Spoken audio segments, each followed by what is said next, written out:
2nd, 2019. It's about 9 o'clock in the morning, and I'm headed through, about to go through downtown Birmingham, going to look at a new lease property just north of Birmingham, in the suburbs on the north side.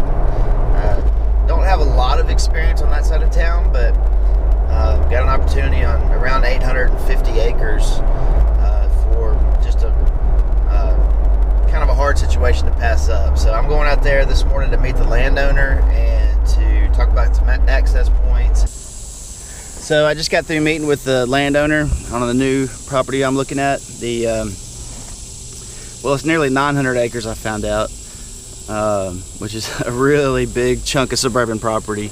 I'm really excited about. Got the four-wheeler loaded up, about to hit some roads. All right, so when I was riding down this old roadbed, right here, the creek is over this way, and there's this little tributary that kind of leads into this small creek. It's kind of dry right now because we haven't had too much rain. It leads into the water source right there, and beside it is this pretty steep slope ridge with the oaks covering it, and it just looks very deery up there, if there's a way to put it. It just looks like a place deer would to bed or sit or travel, is on this top of this ridge or on the edge of this ridge right here. So it's kind of like when you're fishing and you see that log in the water and you just know there's a bass laying up underneath it.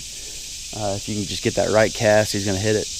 Kind of looks like one of those spots for deer. So I'm gonna cruise up the top of this hill and see what we can see.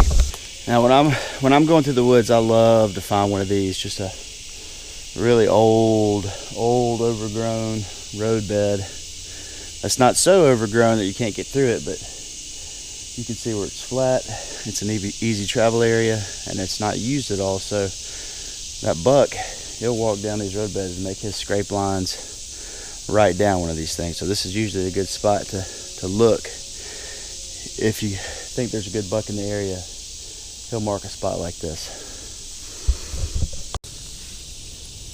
So this is what I really love to see. Right off this old roadbed that we talked about earlier, right off the side of it, you can see a really nice, really tore up rub right here. It's a good sized tree. You know, typically when you have a hardwood tree that's gouged up like that, it's a pretty good rack.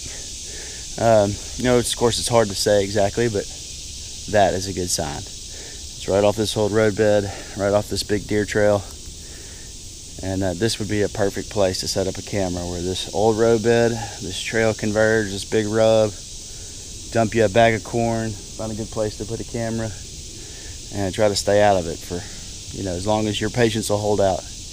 But I have a feeling that this would be a good spot to see some deer.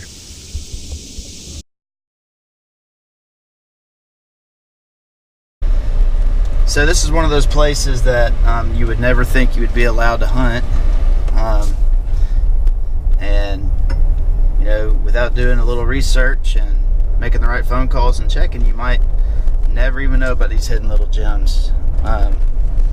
Obviously you can tell we're behind a pretty prominent shopping center. I don't want to name any names of exactly where we're at, but the piece of property that we're going to look at right now, I'm gonna go check a game camera, see what's been showing up, but this is the same spot that I saw the 9-point with the drop tine, and actually got a chance to harvest a large mature 10-point and ended up weighing 200 pounds right off this little 8-acre piece of property back here. So we'll show you. A little bit hard to believe that